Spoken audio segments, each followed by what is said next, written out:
Good morning global listeners. Road safety, सड़क सुरक्षा कैसे बढ़े। विकासशील देशों डेवलप्ड कंट्रीज को मैं इसके लिए थैंक्स कहूँगा। उन्होंने सुधार किया है, एक रेगुलेट किया है सेफ्टी को। अब हमें ध्यान देना है, डेवलपिंग कंट्रीज को भी ध्यान देना है। एशियन, अफ्रीकन, लैटिन अमेरिकन जो कंट्रीज हैं, इनमें जापान और सिंगापुर अलग से खड़े होते हैं। एशियन कंट्रीज में आजकल सऊदी अरब भी अपने डेवलप्ड होने की चमक दमक दिखाने के फिराक में है, और अफ्रीकन राष्ट्रों दक्षिण अफ्रीका बाकी राष्ट्रों से काफ़ी आगे सोच रखता है। भारत में भी ये बात विशेष ध्यान देने की है कि सड़कों पर लोग सुरक्षित रूप से चल सकें। इसके लिए मिल्ड स्पीड यानी एक सामान्य स्तर की गति भी, तेज़ गति वाली सड़कें अलग होती हैं जहां पशुओं की और दूसरे वाहनों की हर जगह से एंट्री नहीं होती, वो सड़क अलग हैं और उनका ढंग भी अलग है, वहाँ चला जा सकता है। परंतु आम जो छोटे छोटे शहरों को जोड़ने वाली जो सड़कें हैं, जो ज़मीनी सतह से ऊपर उठी हुई नहीं हैं, इनकी गति को इंटरसेप्टर द्वारा किसी का चालान काटने की जरूरत नहीं है। सामान्य सी बात है कि बहुत कम गति यानी 60 की स्पीड भी काफ़ी होती है कारों के लिए, 60-70। इससे तेज़ गति में चलते हुए जब भी कुछ सामने साधन आता है तो ड्राइवर कंट्रोल नहीं कर पाता और अपनी जान गंवा बैठता है, दूसरों की लेने के साथ साथ स्वयं की गंवा बैठता है। और सड़कों पर एक बड़ा दर्दनाक दृश्य देखने को मिलता है। तो ये सभी सुनिश्चित करें कि इन सड़कों पर ज़्यादा तेज़ गति से ना दौड़ें, और सभी ये ऑल गवर्नमेंट्स जो हैं वो भी ये इंश्योर करें कि लोगों की मोबिलिटी अननेसेसरी इतनी ना बढ़े। यहाँ पदस्थापन का मामला मैं देख रहा हूँ, पोस्टिंग का, लोगों को ज़बरदस्ती दौड़ाया जा रहा है।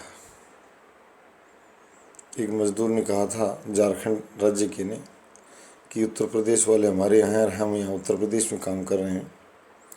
पूंजीपतियों को खुश करने के लिए इस तरह की नीतियों छूट दी गई कि उन्होंने स्थानीय लोगों को नहीं रखा। ये ठीक नहीं है। स्थानीय लोग काम करते हैं और दूसरी प्रकार की सेवा भी कर रहे हैं। तो राज्य सरकार आजकल ये अभियान चलाया हुआ है। वैसे ये निश्चित करें कि छोटी नहीं ज़्यादातर जो नौकरियां हो उन घर के नज़दीक ही हों, अनावश्यक रूप से भगदड़ न कराएं। उस होम डिस्ट्रिक्ट पोस्टिंग में की जाएगी, वहाँ में की जाएगी, ये बेकार की बातें, एक प्रकार से जनता को परेशान करने वाली बातें से कुछ नहीं, और इससे सड़कों में मूवमेंट बढ़ता है। दूर दराज लोगों को फेंक देना, जिससे घर से आना जाना छुट्टियों के दौरान, तो इस तरह बेकार की भीड़ न बढ़ाई जाए। आवारा पशुओं को अपनी गौशाला, अब गौशाला में बार बार करूँ वही बात फिर आ जाती है।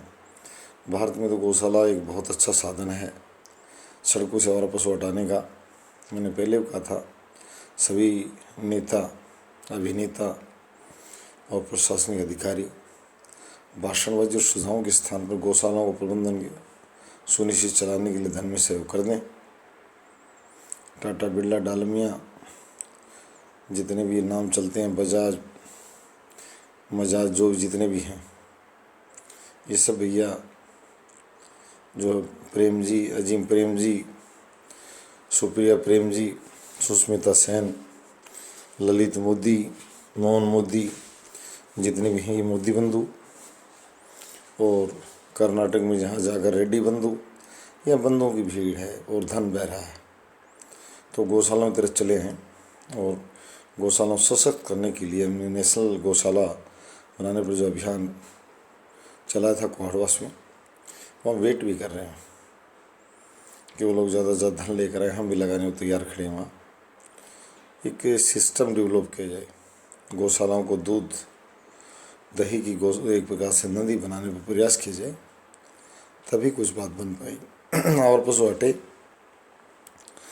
साधारण गति से चलें 60 से 70 किलोमीटर गति से, और टर्न करते समय इधर उधर देखें। आजकल सड़कों भीड़ है, ये 2-3 कारण हैं कि धीमी गति से चलना और पशुओं को हटाना। और जब आप अपने टायर इधर से उधर एंगल को 1 डिग्री घुमाएं तो आप देखें पीछे से कोई तेज़ गति से वाहन ना आ रहा हो।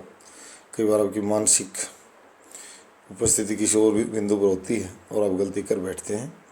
तो इन 3-4 बातों का ध्यान रखते हुए शांति से और सड़कों को सुरक्षित बनाने में सभी नागरिक सहयोग करें। और सरकारों को हम करें कि आपको ज़्यादा धन खर्च करने की ज़रूरत नहीं है कागजों में विज्ञापन द्वारा दीवाने गंदी करने की। सड़क सुरक्षा के लिए हम मुफ्त में इस अभियान को जोर शोर से जनता से अपील और प्रार्थना करते रहेंगे, और हमारी भी प्रार्थना जनता देश में समझेगी। धन्यवाद।